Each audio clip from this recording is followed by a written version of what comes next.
bem? No vídeo de hoje nós vamos conversar um pouquinho sobre A Sala de Aula que Derreteu, que é um mangá do Junji Ito, publicado aqui no Brasil em 2021, graças ao empenho da editora Pipoca Nanquim em trazer outras obras deste autor aqui para o mercado editorial brasileiro. Mas na verdade este volume ele reúne um ciclo de narrativas que foram publicadas de maneira seriada entre 2013 e 2014. Mas antes de eu falar sobre esse ciclo de narrativas, sobre essa trama principal a qual o título se refere, eu quero mencionar brevemente outros dois contos curtos que também estão aqui presentes no fim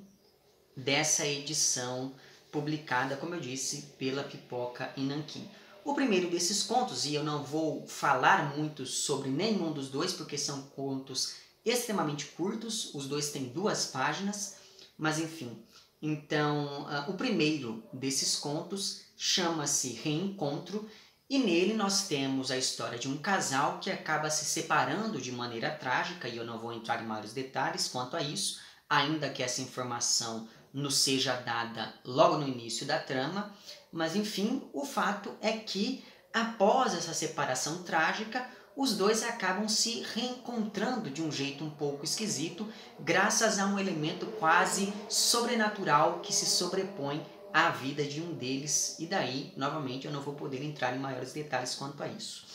E o outro conto avulso que nós temos aqui chama-se Filhos da Terra, que eu acho um conto bem interessante,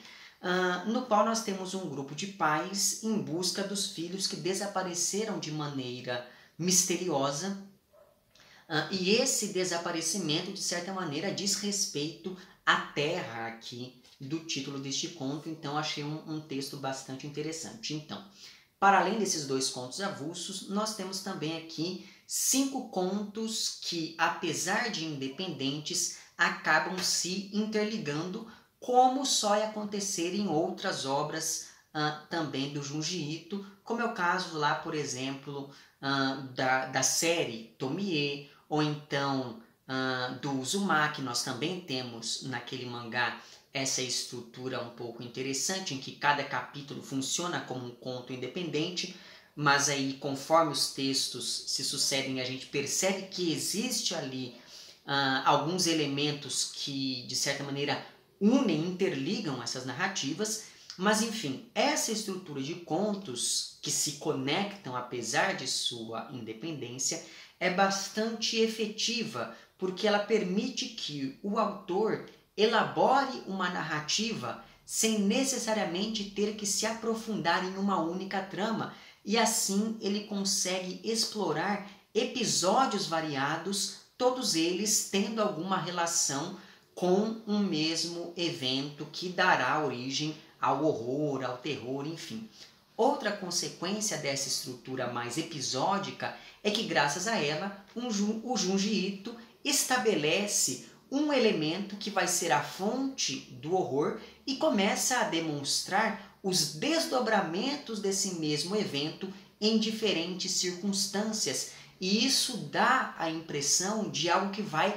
ganhando proporções cada vez maiores, já que este elemento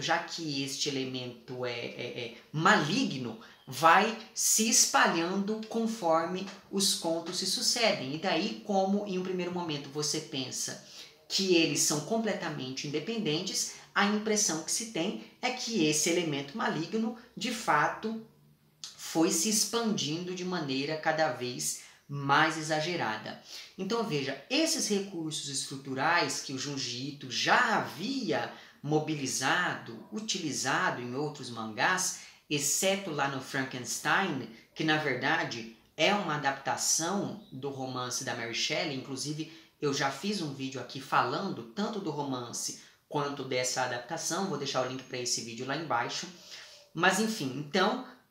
o Junji Ito já havia utilizado esses recursos estruturais em outros mangás, e esses recursos também estarão presentes aqui em A Sala de Aula que Derreteu, mas neste mangá o autor acaba se afastando um pouco daquele horror cósmico que estava presente sobretudo lá em Uzumaki, por exemplo,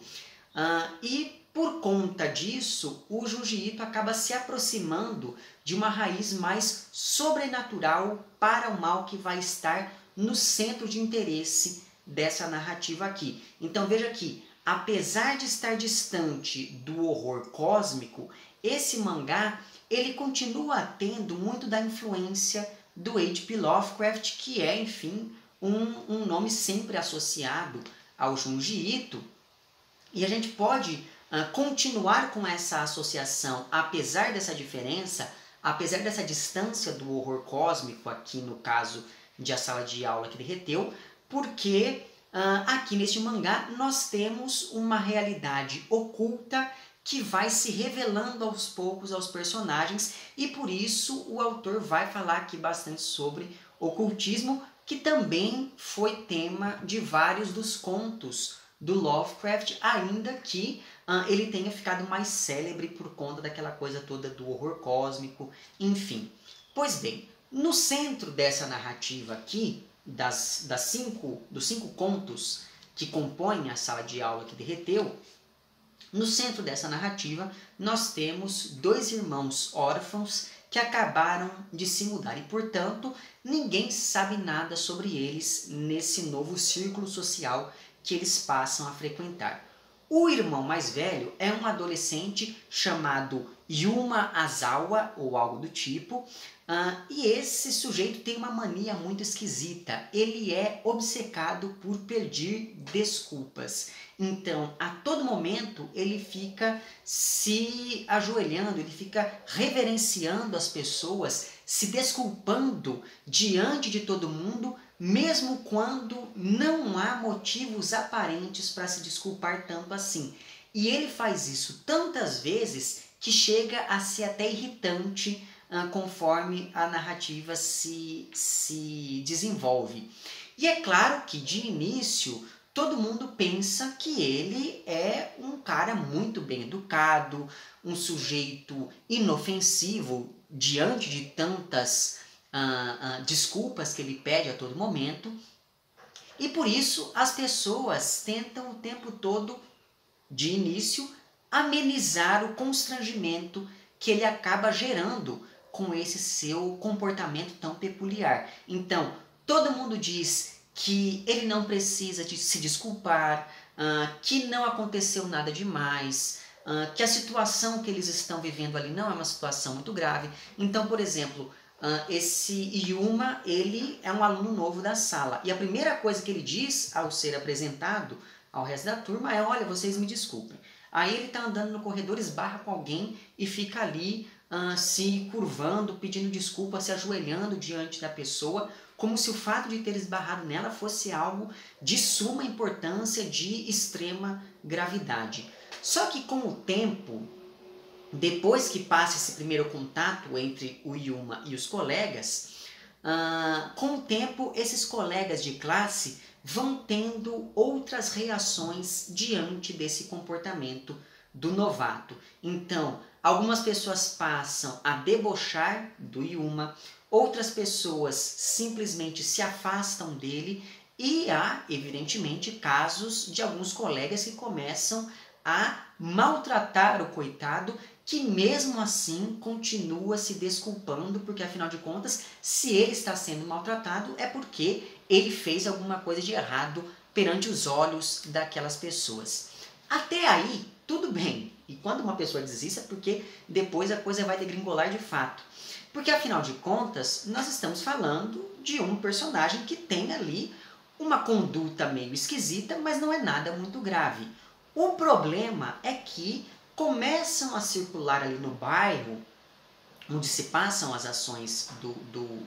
desse primeiro conto, começam a circular ali pelo bairro alguns boatos sobre uma menina muito esquisita que persegue, que ataca as pessoas dizendo que quer comer o cérebro delas. E essa menina, que se chama Shizumi, ou Shizumi, sei lá, é a irmã mais nova do Yuma, e esse comportamento dela faz com que o rapaz se desculpe cada vez mais com as pessoas que essa menina ataca na rua, e, evidentemente, com os vizinhos. Inclusive, ele chega em dado momento a implorar que o vizinho não chame a polícia, porque afinal de contas os dois eram órfãos, e daí se eles tivessem algum problema com a polícia, pode ser que eles fossem parar em um orfanato ou coisa parecida. Então o Yuma, ele quase se humilha diante desse vizinho para que a polícia não seja envolvida nesses escândalos que dizem respeito ali a essa irmã mais nova. E é aqui que o elemento grotesco começa. Por quê? As pessoas para as quais o Yuma se desculpa com mais frequência, por exemplo, os colegas de sala, começam, como o título do mangá sugere, a derreter. E elas começam a derreter de um jeito meio inexplicável. E é daí que vem o título aqui dessa série de narrativas. Graças a isso, esse elemento trash, esse elemento ligado ao body horror, né, esse horror corporal, que são elementos, enfim, que já haviam aparecido em outros mangás do Junji Ito, acentuadamente em Gyo, que é um mangá bastante repulsivo em várias passagens, mas enfim, graças a isso, esses elementos vão ganhando cada vez mais espaço conforme os dois irmãos vão mudando de cidade em cidade e deixando ali esse rastro de pessoas derretidas no meio do caminho. E é por isso que a narrativa dá muito mais desconforto do que medo, porque afinal de contas o Junji Ito, ele tem um estilo bastante peculiar, e daí, graças a esse estilo peculiar, esse apelo visual acaba fazendo com que seja bastante desconfortável acompanhar alguns dos eventos relacionados aqui à trama. Enfim, não sei se está focalizando aí direito, mas são várias as pessoas que acabam derretendo graças à influência desses pedidos de desculpa do Yuma. E aqui apenas para que você veja a irmãzinha dele, né? Enfim. Então, como eu disse antes, exatamente por conta desse apelo ao horror corporal, esse mangá ele dá muito mais desconforto do que medo propriamente dito. Com isso, nós temos, primeiro, cenas que favorecem as famosas viradas de página do Junji Ito, porque geralmente quando você vai ler um mangá desse autor e você vira a página, aí é que vem essa cena chocante que acaba fisgando a sua atenção. E segundo, graças a esses elementos, nós temos um acúmulo de situações ligadas ao nonsense e ao absurdo, e essas situações acabam dando aquela sensação de uma loucura que vai, como eu disse antes, se espalhando e ganhando proporções cada vez maiores, porque a gente começa a perceber que esses dois irmãos estão, enfim, migrando de cidade em cidade, e por onde quer que eles passem, essas coisas estranhas começam a acontecer. Então,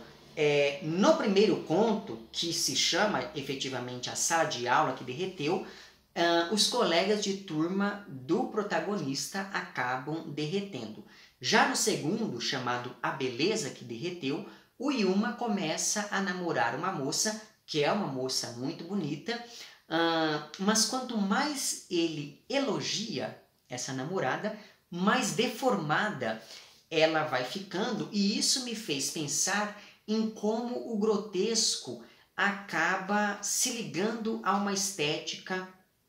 que diz respeito à valorização do feio, e que é, enfim, uma estética bastante cara ao Junji Ito, como a gente pode perceber lá, por exemplo,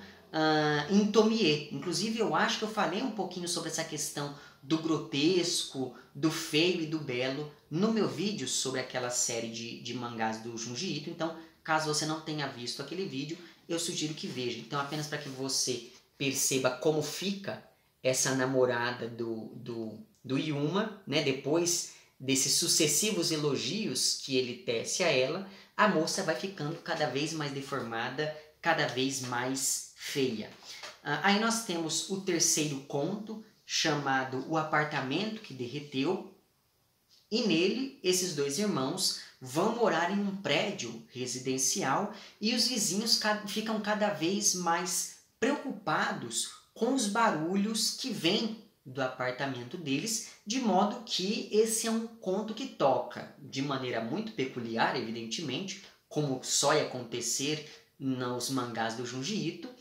no tema da violência doméstica, porque nesse conto um desses irmãos acaba sendo agredido pelos pais. E daí você diz, olha, mas como assim? Você disse no começo do vídeo que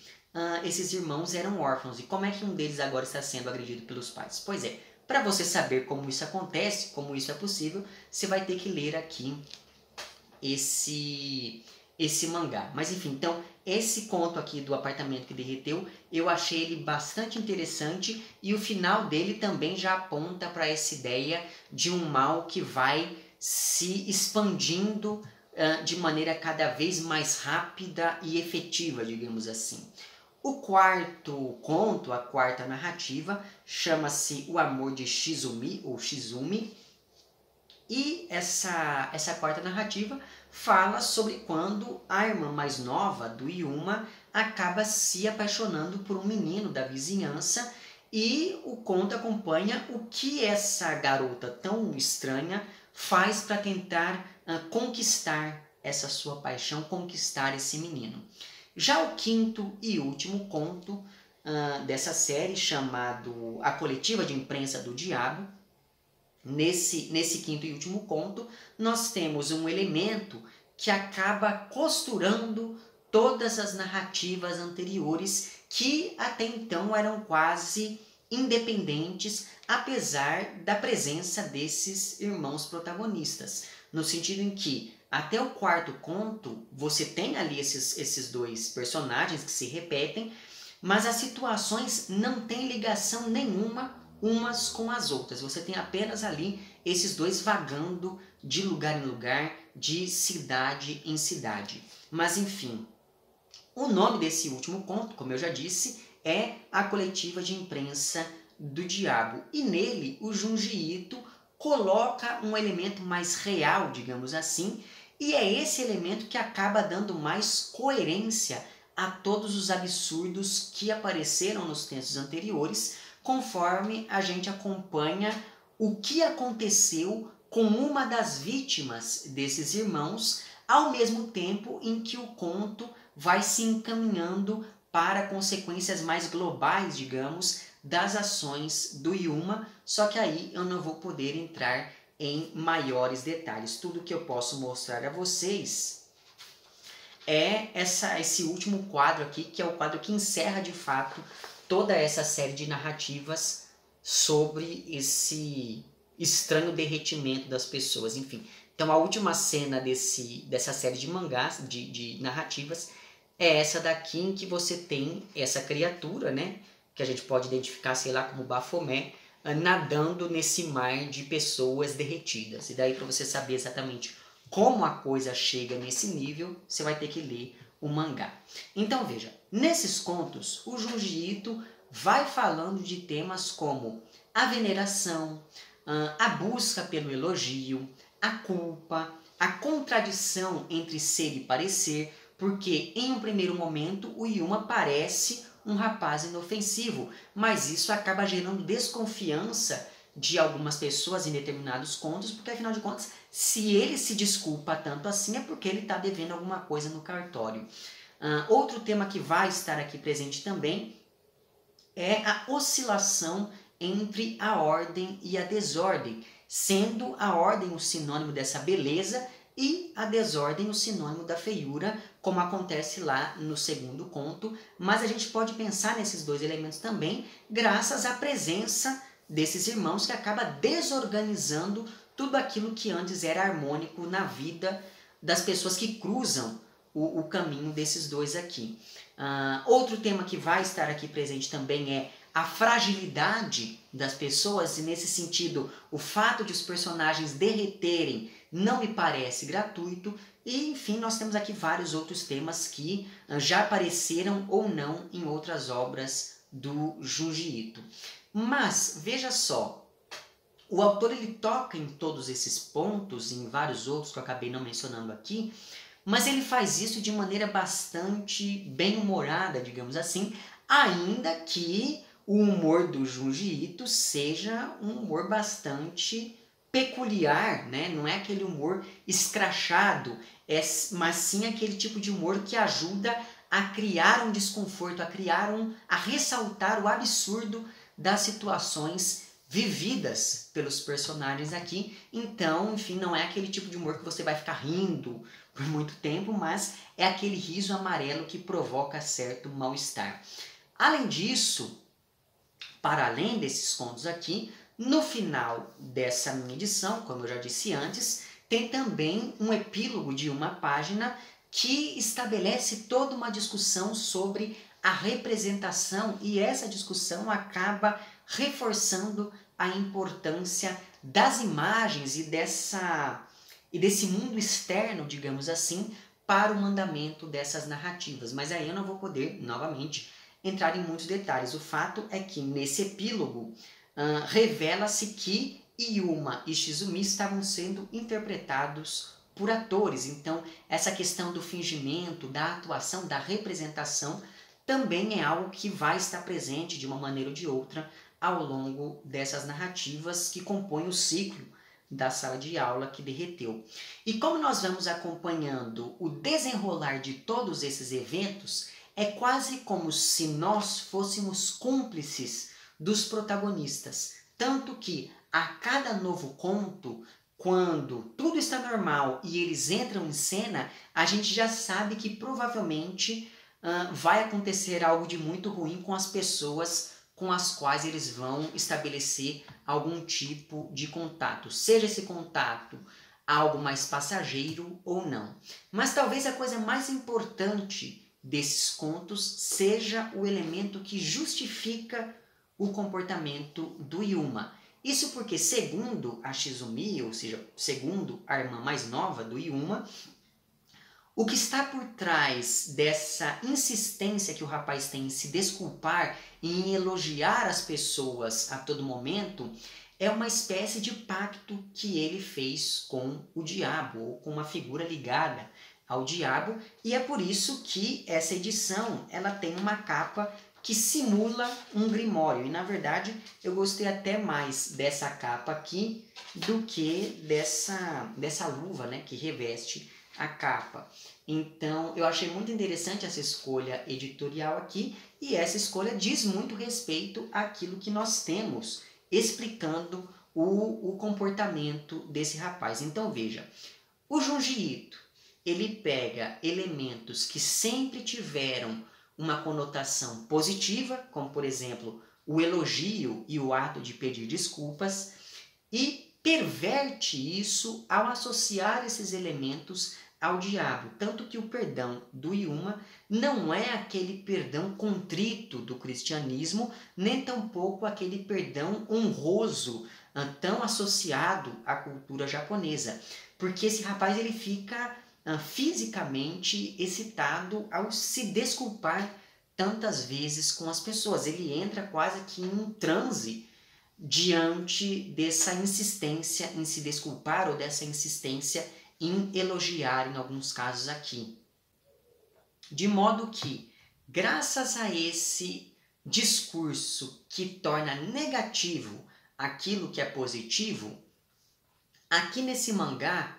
o perdão e o elogio acabam atendendo a impulsos unicamente individuais e que se ligam à esfera do maligno, uma vez que dizem respeito à adoração ao diabo. Então, por exemplo, quando o Yuma se ajoelha ao se desculpar, ele na verdade está se ajoelhando para reverenciar essa entidade com a qual ele fez um pacto. Assim como quando ele elogia alguém, na verdade ele está dirigindo este elogio ao diabo que está por trás dessa nossa realidade cotidiana, em uma outra realidade oculta e que só se revela aos olhos desse pactário, digamos, né? Então, apenas para que vocês vejam aqui, aqui nós temos um exemplo de quando ele está elogiando a namorada já está feia, mas na verdade por trás dela ele está enxergando, aqui ele está vendo essa entidade demoníaca ou diabólica, sei lá como é o termo mais adequado a se referir a isso. Porém, quem diz tudo isso, quem dá detalhes sobre essa realidade oculta que se revela, sobre essa explicação ligada ao maligno, etc e tal, quem diz tudo isso é a Shizumi, ou Shizumi, que é a irmã mais nova do Yuma. E como ela é uma menina muito estranha e o Yuma nega tudo isso o tempo todo, diz que essa menina está exagerando, que ela está inventando tudo aquilo, não dá para saber, na maioria das vezes, quem está falando a verdade. E é aqui que entram, primeiro, a discussão sobre a representação que vai ser retomada no epílogo, como eu já disse, e o jogo entre o ser e o parecer, já que o Yuma parece ser muito mais sensato e confiável do que a sua irmã, que é uma menina meio encapetada e que também tem alguma relação com o diabo, e isso se traduz nesse ímpeto dela em querer comer o cérebro das pessoas, em querer guardar aquela gosma na qual as pessoas se transformam quando derretem, enfim, para saber mais detalhes, só lendo mesmo. Mas note que esse possível pacto,